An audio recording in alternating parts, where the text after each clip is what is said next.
Dalima.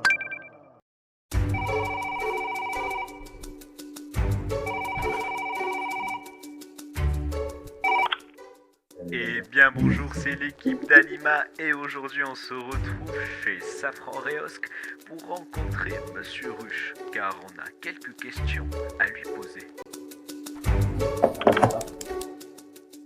Je m'appelle Eric Ruche, je suis ingénieur à Safran Réosc. J'occupe actuellement la fonction de directeur de l'innovation et de la stratégie. J'ai fait toute ma carrière à Safran Réosc.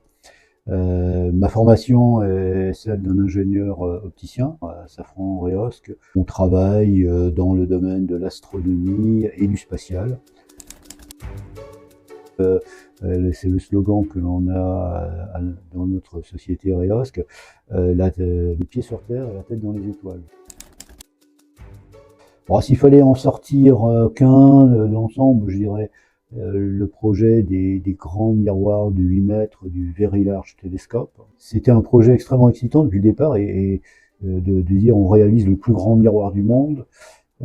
C'est quelque chose à la fois de très intimidant parce qu'on se dit oui, il va falloir y arriver, et extrêmement excitant parce que c'est vrai que ça permet de dire on va pouvoir repousser les limites de ce qu'on peut observer. Et puis le spectromètre infrarouge NIRSPEC du James Webb Space Telescope, dont on a une maquette en photo derrière.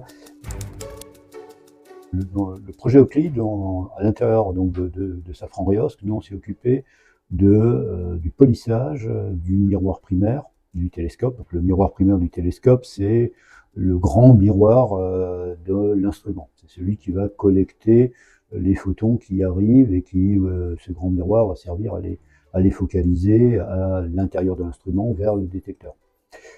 Et donc plus particulièrement, notre rôle a été de polir ce miroir, c'est-à-dire lui donner la forme parfaite, ou la plus parfaite possible, pour atteindre la précision que l'on cherche à avoir. Alors, Euclide est un satellite qui a pour objectif d'aller essayer de mieux comprendre ce qu'est la matière noire. Donc la matière noire, c'est avec l'énergie noire les deux principaux éléments qui constituent l'univers.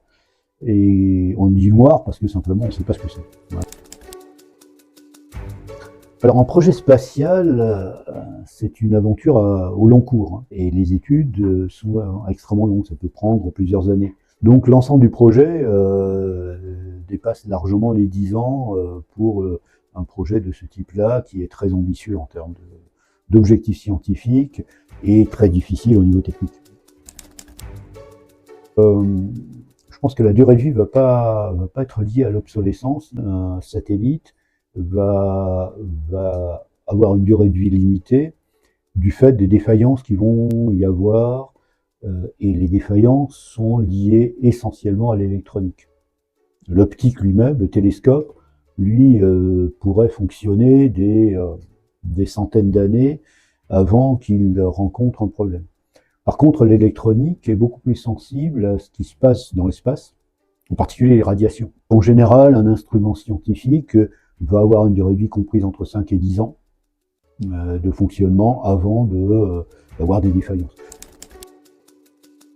Alors, un miroir dans un télescope sert à recevoir les photons. Donc, les photons qu'on va observer, c'est donc les particules de lumière qui vont arriver et que l'on veut focaliser sur le détecteur.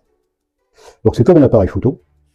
C'est exactement le même principe qu'un appareil photo, simplement que quand on a des grandes surfaces pour collecter des photons, on va utiliser des miroirs plutôt que des lentilles.